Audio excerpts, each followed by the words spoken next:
Ya, selamat malam rekan-rekan media yang terhormat, kawan-kawan DPP PD Perjuangan. Merdeka! Merdeka!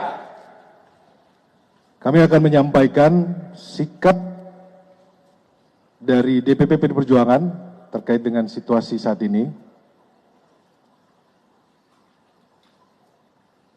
Rilis media DPP PD Perjuangan 24 Desember 2024.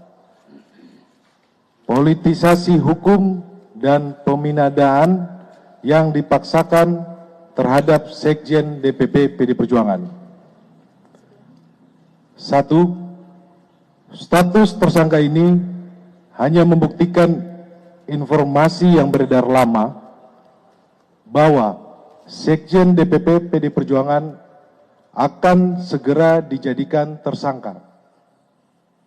Hal ini juga sudah pernah disampaikan Sekjen DPP PD Perjuangan dalam podcast Akbar Faisal beberapa waktu yang lalu.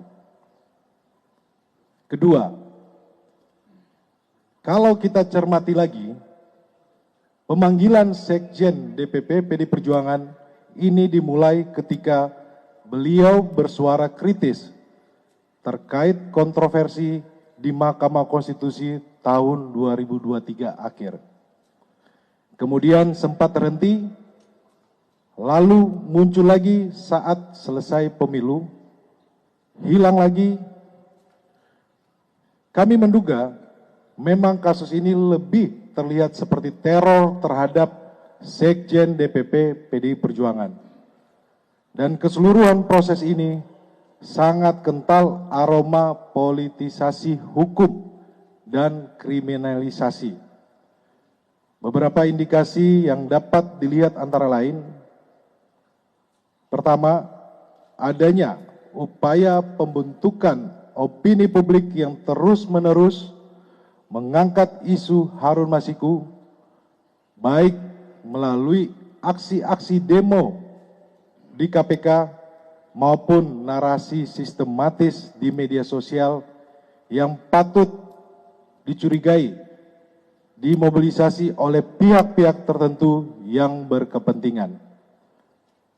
Kedua, adanya upaya pembunuhan karakter terhadap Sekjen DPP PD Perjuangan melalui framing dan narasi yang menyerang pribadi.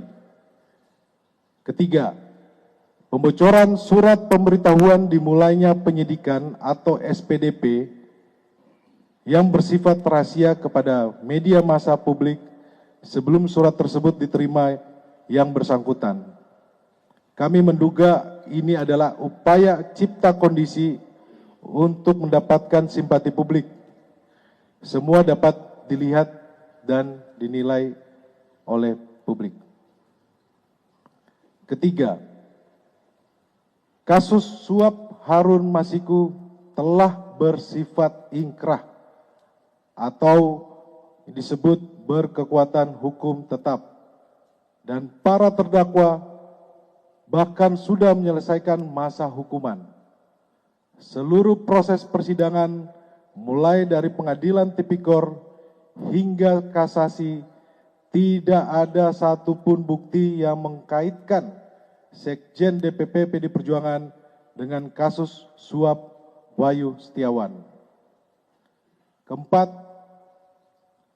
kami menduga adanya upaya pemidanaan yang dipaksakan, kriminalisasi, mengingat KPK tidak menyebutkan adanya bukti-bukti baru dari pemeriksaan lanjutan yang dilakukan sepanjang 2024.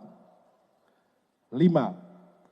Dugaan kami pengenaan pasal obstruction of justice hanya formalitas teknik hukum saja.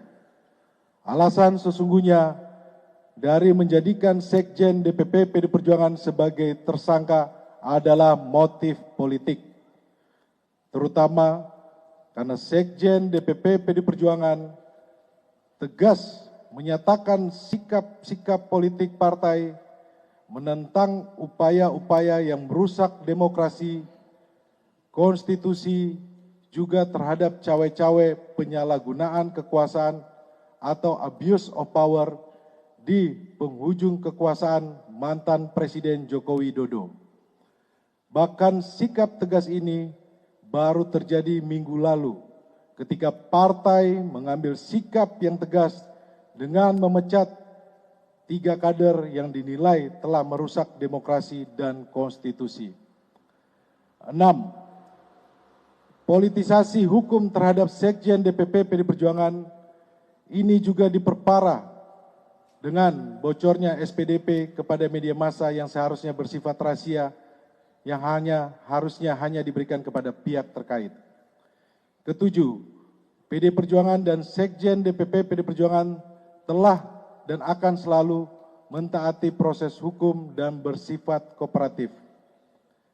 Kedelapan, PDI Perjuangan lahir dari cita-cita besar membawa republik ini berjalan di atas rel demokrasi dengan prinsip negara hukum yang adil dan transparan.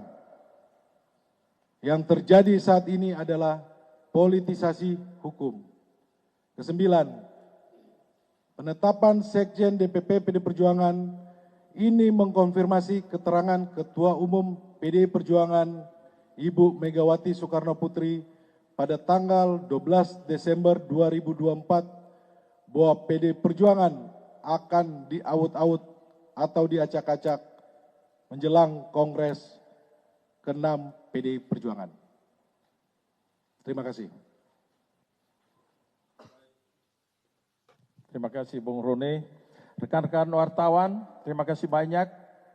Ini akan berkembang terus, nanti kita akan